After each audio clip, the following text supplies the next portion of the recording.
that the signal?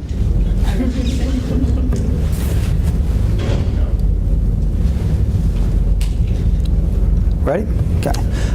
Good morning. Welcome to our third press conference on updates and achievements here at the Hampton Roads Regional Jail. One of the first things I'd like to do is announce some of the things that have happened here in the past week since we had our last press conference. We have fulfilled the commitment to centralize our medical providers in the jail to where we're able to streamline services more for inmates that need to see the medical providers for chronic care. We're also streamlining the sick call process, no longer using a kiosk system, but using sick call slips that the nurses are going around and picking up and having that personal touch. We have moved several inmates that were state responsible inmates to the Department of Corrections, and those are folks who have major medical problems, whether they be mental health or chronic medical conditions that belong at the state level because they're state responsible. We've also moved a couple of folks to the state mental hospitals and by getting temporary detention orders. I will mention one incident. We still have some work to do, and I think by bringing on some new personnel and promoting some folks, it'll assist us in that. Just last night, I spent over an hour along with medical staff and correction staff talking a mental health inmate down from standing on top of a basketball rim with a sheet tied around his neck, saying that he was going to kill himself and that he had voices talking to him. He's been on mental health meds. Part of the conditions of him coming down, I promised him he would get out of here and we would get him up to a state hospital to where he could be provided for mental health care that he needed. You know, you work in this environment long enough to know, you tend to know sometimes those who are manipulators and doing things for attention or doing things to get things. This young man didn't want to do anything and didn't ask for anything other than he just wanted some help. And so I was satisfied when I left here about 7 o'clock last night that the process had already begun with our medical staff contacting the local CSB. I was more than disappointed, appalled, and shocked that at about 2:30 this morning, I was notified that the local CSB had pre-screened the individual and said that he can be treated right here at the facility. And so we have a lot of work to do, and that's one of the things I've stressed over and over again. You know, sometimes in our local jails, we try to do the best we can, and we work within the system, but when the system fails and things happen here at the local level, it's easy to point the fingers just at the local level, and trust me, you know, we have things that we always have to improve on, but this young man needs to be in a mental health facility for the mental health that he was displaying, and that was according to the medical staff as well here. So with that, I think it's an opportune time. We made our first promotions since I've been here for, I'm in my 4th week. I promoted a 18-year veteran of the jail here who has done a remarkable job, follows up, and really has the respect of the staff here, and that's Major Felicia Cowan, and she's in the room in the back. And she's going to be the major of the facility, major of operations. I also promoted a lieutenant to captain who will be one of the working with the jail and so forth in operations. And then finally, I'd like to introduce a new hire, and that will be the assistant superintendent for the Hampton Roads Regional Jail, and that's Miss Linda Bryant, who is seated to my right. Linda is no stranger to Hampton Roads or to public service. She's a Hampton Roads native. I first met Linda a couple of decades ago as a prosecutor with the Norfolk Commonwealth's Attorney's Office. Linda began her career in the U.S. Army as a JAG officer and was stationed at Fort Eustis. Then she went and joined the Norfolk Commonwealth's Attorney's Office, and she rose through the ranks to become the Deputy Commonwealth's Attorney. She had a very good working relationship with not only the Norfolk Police, but with all law enforcement in Hampton Roads. Linda was responsible for handling and supervising the mental health court dockets, the reentry court dockets, and the drug court dockets. And her leadership and ability to build the coalitions, which she's going to obviously use those skills here to solve criminal justice problems, led to her selection as chairperson of the Norfolk Criminal Justice Board and co-chair of the Norfolk Domestic Violence Fatality Review Team. In January of 2014, she was appointed to be an assistant attorney general for Attorney General Mark Herring. She headed the largest division in the Office of the Attorney General, the Criminal Justice and Public Safety Division. Her duties there included overseeing nearly 200 attorneys, investigators, and support staff responsible for providing legal advice to all public safety agencies in the Commonwealth, to include the Department of Corrections, the Department of Juvenile Justice, the Virginia Parole Board, and the Virginia Board of Corrections. And as you can see with her experience dealing with these different agencies, both at the local, state, and federal level, her experience is really going to be utilized here in order to maintain the relationships both at the local, state, and federal levels. Her duties, among other things, will be overseeing compliance and accreditation, helping to prepare the annual budget. She'll be in charge of staff training. She'll be overseeing due process, discipline, both inmate discipline and staff discipline. She'll be overseeing treatment and support programs. She'll be the primary liaison with local, state, and federal agencies in addition to the superintendent. And those agencies include the Department of Corrections, the local community service boards, the local mental health courts, and the local magistrates, which she has had a breadth of experience both at the local and the state level already. So with that, I would like to bring up, and she can say a few words, and if I can just ask that she not get asked a lot of penetrating questions about operations and so forth. Her first day is not actually till Tuesday. She has been here, obviously, you know, getting prepared, getting paperwork done for employment reasons, but she wanted to be here present at the press conference. So with that, I'd like to introduce Ms. Linda Bryant.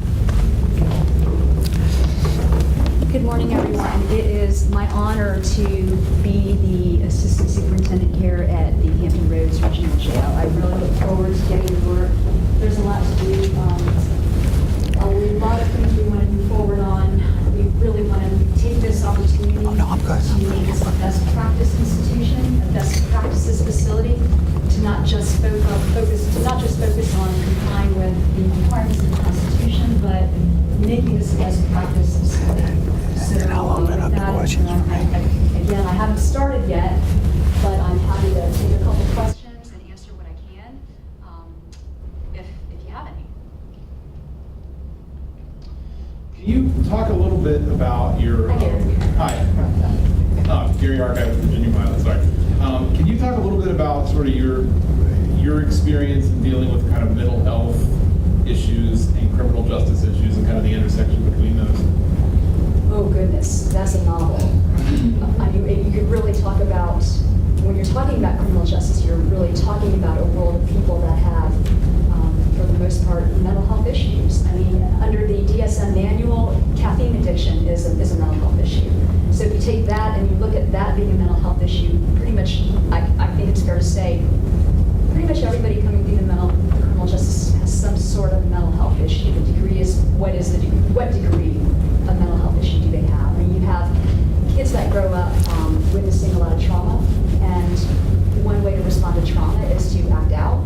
And kids that grow up witnessing domestic violence, we've had about 1,200 of those in Chesapeake, Norfolk, Newport News. Larger jurisdictions have about the same number of domestic violence cases each year. They're misdemeanors, but you have kids witnessing this, and they realize that violence is a way to deal with conflict. So that is, you cannot separate mental health from the criminal justice system. And then you add to that the increase in the number of people that are incarcerated, that have been incarcerated over the last maybe 10 to 20 years, 10 to 30 years, the increase in the prison population and the local jail population. Now this facility, like a lot of facilities, have become the mental health facility. And oftentimes, like in this facility, it's become the medical facility for the area. A lot of people get treatment here that they would not get otherwise out in the community because they don't have insurance. So we're dealing with all of these issues in the criminal justice system. Any other questions? You're coming into this position at a time where the jail is under a lot of scrutiny. So, what are some of the, things that you want to do to, help ease people's minds? Well, I haven't started yet, and so I don't want to come up with a list of priorities that I have right now because that could change on Tuesday, my technical first day. But what I can say is, as in many instances of the intersection of mental health and public safety, you have first responders, be that police officers or correctional officers, that are really, really working hard, just like the nurses here. They're really working hard. And let's face it, these are jobs that a lot of citizens don't go into this profession. So you have a pool of people that are here trying to do good. And I think what's really important is that for the community, for the families of the people that have died, for the staff, to really make us all proud of what we can do here. It is a difficult population because of the needs of the population, but I know the sheriff feels the same way, and that's that's part of what I see here is there's crisis, but crisis is where you have tremendous opportunity to grow and leap ahead so that you become that best practice facility, and that is the goal. And I think with that and moving in that direction, it's just going to enhance so much trust, professionalism, accountability, all of these things. And again, I want to emphasize, it's about the community, it's about the family of the people that have died, but it's also about the staff, the nurses, the healthcare folks, as well as the correctional staff. So that's the goal. It's just I think just having that as a goal. Look, we want to make this a best practice facility, and we have the resources, the skill set. I have a lot of contacts in there that if I don't know the answer, I can call an expert that can quickly tell us the answer.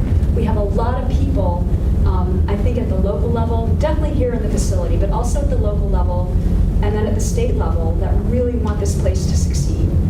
So I think that's just going to naturally enhance, people's commitment. There's a lot of people here are already committed. I was really excited to see when I got here to do some paperwork. It was 7:30, 8 o'clock, I was still here, and so were a lot of the staff that, their hours are, I think, 8:30 to 5. I can't, but it was past 5, and there were a lot of staff that was still here, and they didn't know who I was going to be. So that was really encouraging. So I see already a level of commitment to doing things well. There are some look, healthcare and the provision of healthcare is in many situations it's kind of like navigating the Byzantine Empire, right? We have that anyway, not in a correctional setting, just out in the community. As a citizen, as a lawyer, it can be difficult to navigate the healthcare setting. You bring this into the correctional setting, and there are other dynamics at play, and so it's really integrating those two, and that's what we need to work on, not just for here, but for the area, the state in general. Do you find it challenging not having worked at a jail before? That doesn't. Yes, okay, but I welcome these kinds of challenges, and challenges are what make people put in the hours that they need to really get an understanding. Okay, I've been around law enforcement all my adult career. I was a Deputy Commonwealth's Attorney, that's a law enforcement officer, as Deputy Attorney General with the Public Safety, that's considered law enforcement. So I've been around it, and I've had a lot of cases involving a jail setting. What I see here is it's not so much, I'm not here to be a correctional officer. There are plenty of people that are here to do that. I'm not here to be the nurse. There are plenty of people here to do that. I am here to bring kind of a citizen oversight perspective, almost like a compliance monitor, but before things happen. I'm here to bring that perspective to see what gaps we can identify to prevent death or serious bodily injury. And so I am here to identify those gaps, those responses, and make things better. Yes, it's going to be a challenge, but it's one that I welcome. It's obviously, there's been a crisis situation. Every death is a crisis situation. But if you're familiar with the fatality review concept, there are statutes in place to afford review of fatalities, and that's part of the medical examiner's division. And the whole principle underlying that is using the crisis as an opportunity to identify gaps in systems. And that's exactly what I think we can do here. Are you going to be in the running for the superintendent's job? I am deeply rooted in being the best assistant superintendent that I can be, and I am, if I was, I'm taking myself out. I'm not, I don't think that I am, and I don't want to be in the running for that position. That is not my role. My role is really focused on compliance, professionalism, standards, internal investigations, and that is my perspective. The superintendent will be the overarching executive to focus on sort of the operational procedures, the correctional training, that kind of thing.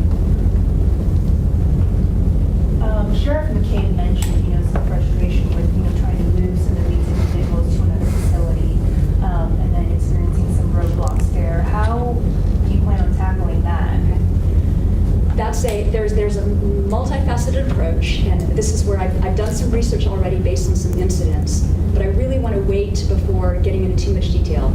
I will say, though, that there are some concerns with the requirement for medical clearance, okay, at the receiving facility. So we're the sending facility, receiving facility, medical clearance needed, but if certain things have already been done at the sending facility, a doctor here says, XYZ, take my word for it kind of thing. The receiving facility should be able to rely on that at their discretion. We need to make sure that we have a mechanism in place in Virginia to allow that to happen. New Jersey has a model for that. Back in 2011, they, I don't know what led to it, but there was a task force put together to examine ways to essentially come up with what's called consensus waiver.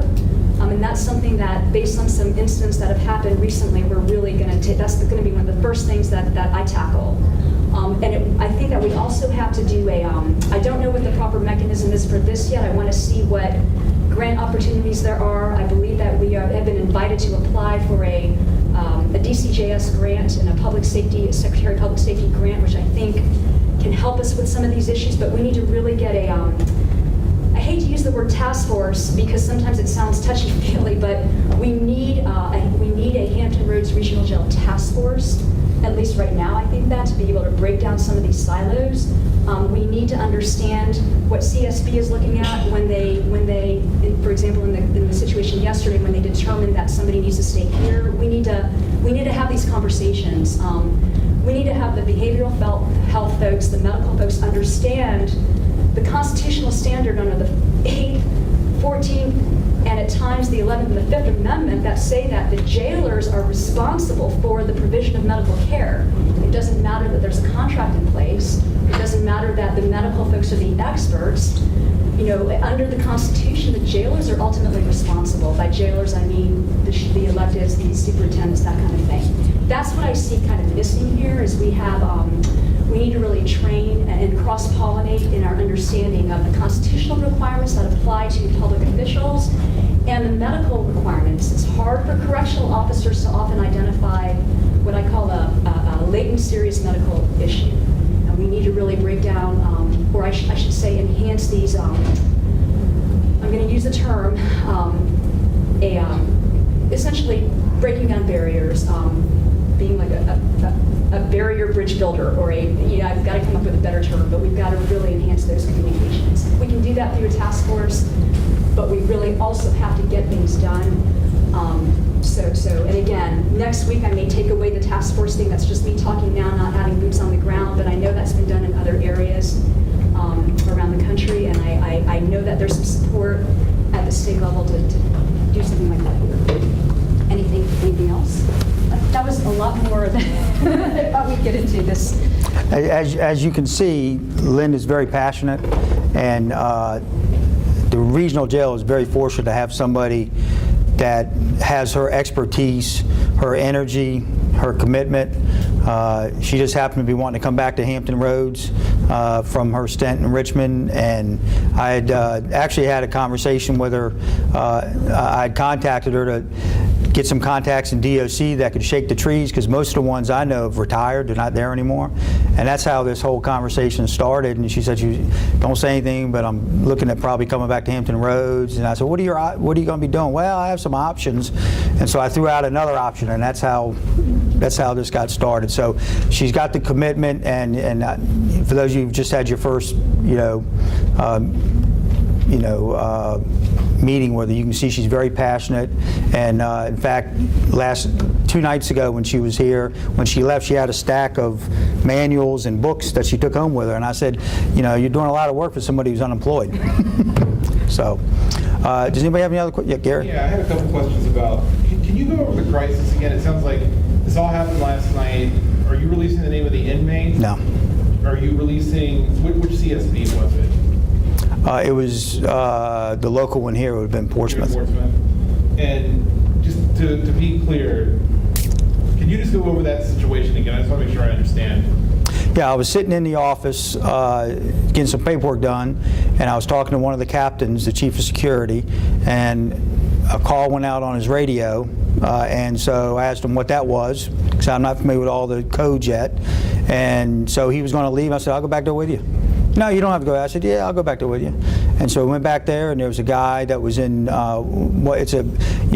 have to give inmates recreation. So there's a very small, it's not even half court, little gymnasium. I think you might have seen it on your tours. And somehow he got up on the rim, and which is what I'm going to be meeting about after this meeting here. And he had a sheet tied around his neck, tied around one of the poles that supported the basketball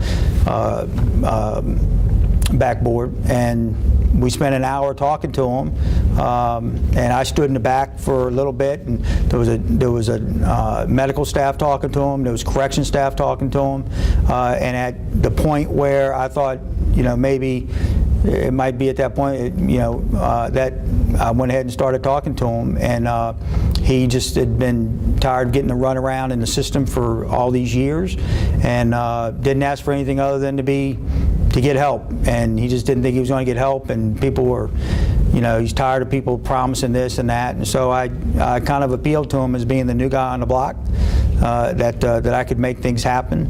And the medical staff was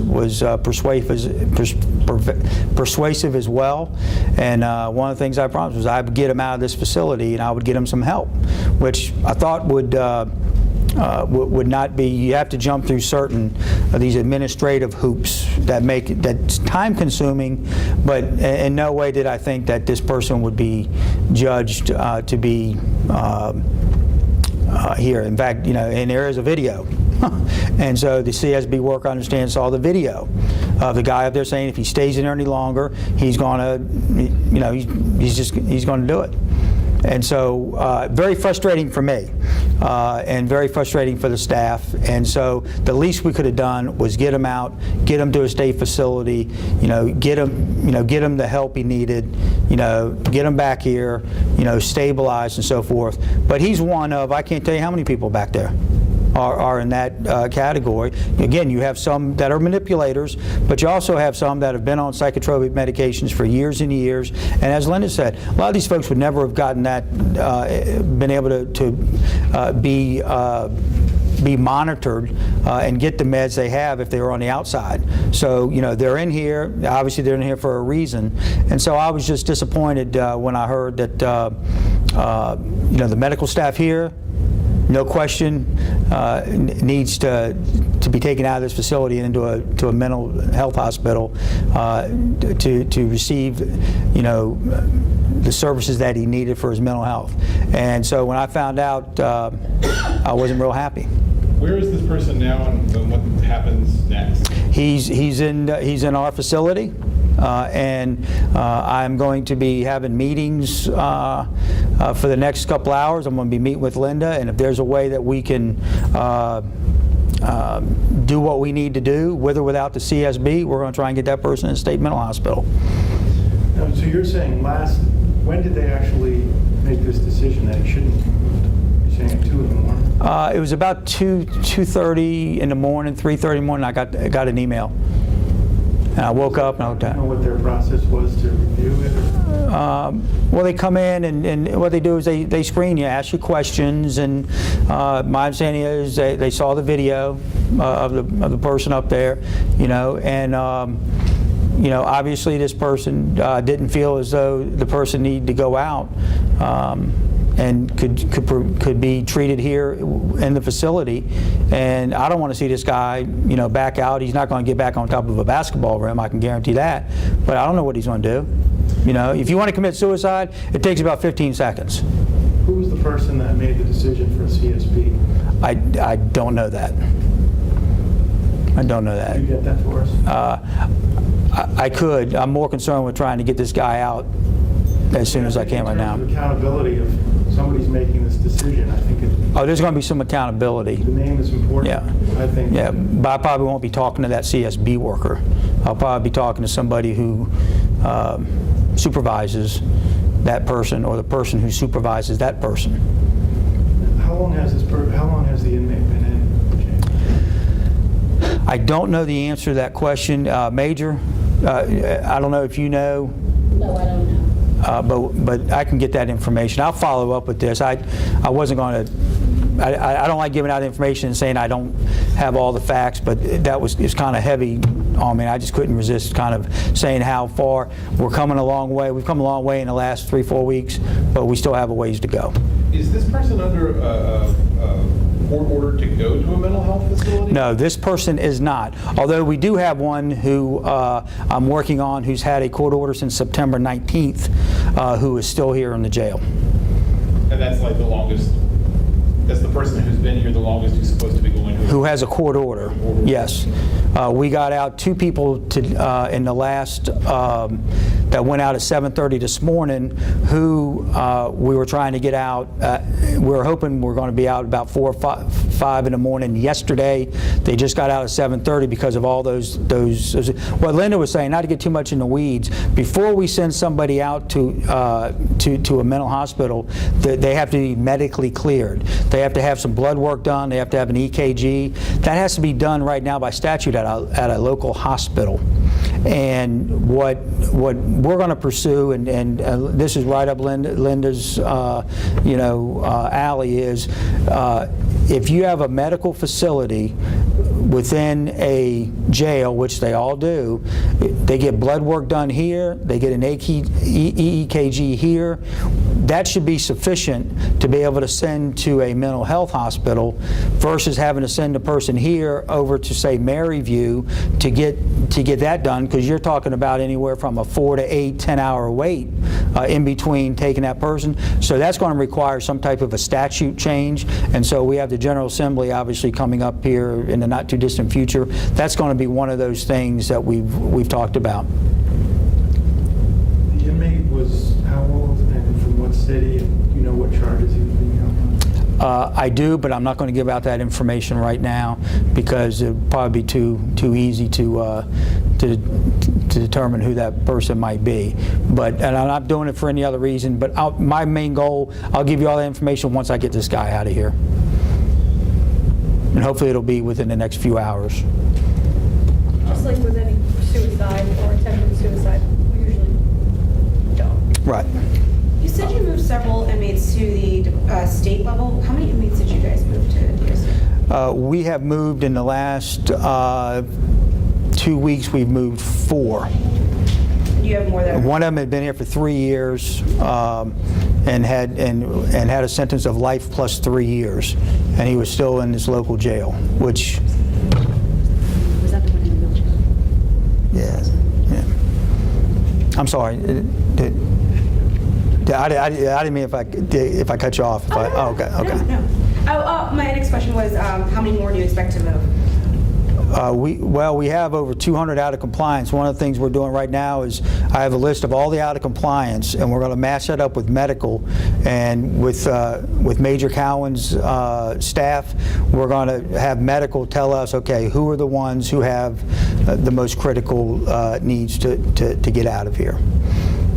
I know Ms. Bryan said that she didn't know if she was in the running or didn't want to be in the running for superintendent, but I'll ask you, is she in the running for superintendent? I don't believe so. That's never been discussed.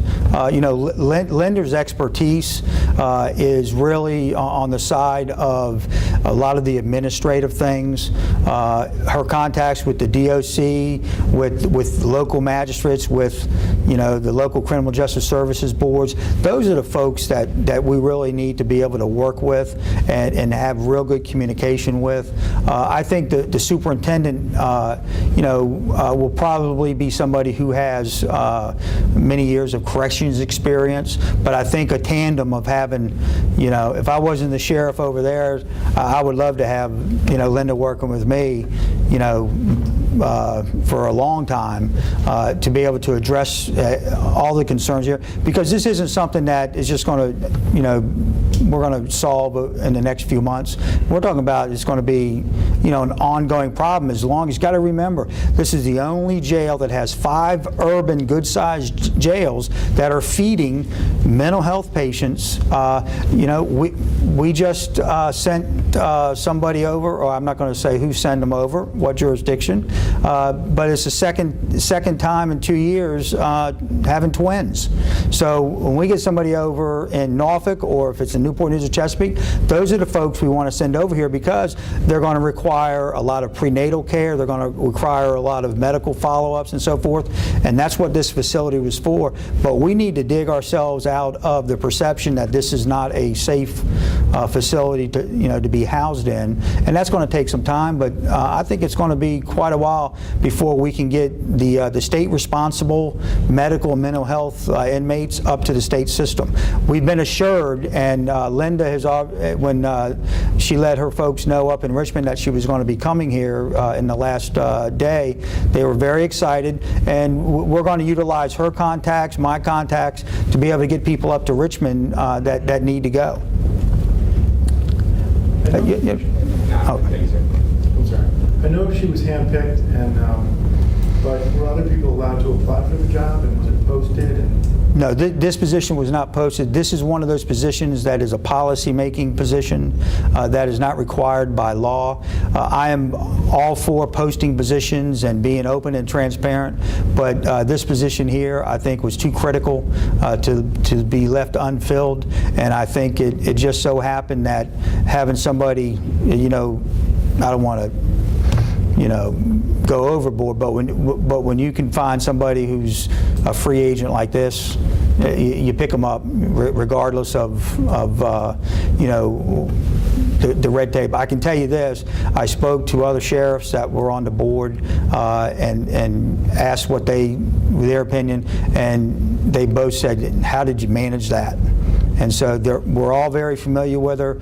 Most law enforcement is familiar with her around here. So this is not one of those positions. A policy-making position is not required. Just like a public information officer is not required, because your privity is to sensitive, confidential, and you also make policy as a PIO on how to manage communications and things like that. So most every other position other than those are posted, but this is one of those that's not required by law. And what's the process for right now for filling a superintendent's job? The executive search company had representatives here on Monday. They met with some of the senior staff here just to get their expectations, get input. They met with the personnel committee. They are hopefully going to be posting a position soon. They will handle the applications, and then they will recommend 4 to 6 for the Personnel Committee to interview. We're hoping to have somebody in place, they said by the end of the year. I'm hoping it's sooner than that. And I think it's incumbent to get somebody here as soon as possible, the well-qualified man or woman, because I think it's in fairness to the staff that works here to be able to bring the apprehension level down, because we're still in a transition period. And as long as I'm here, knowing that I'm temporary, I think we need to. There's several administrative things that I think need to happen, and it's not fair for me to implement those, when you have a superintendent that's going to become. So I'm hoping to have somebody in here maybe by the end of next month, early December. That was my wish. Any other questions? If not, thank you all very much, and we'll plan on doing this again next Friday, and I don't think we'll have any new announcements as far as hirings and things like that go, but we'll keep you updated on really our challenges, trying to get folks out that need to be out into the state hospitals and up to DOC. That's our main challenges now. So thank you very much. Oh, you got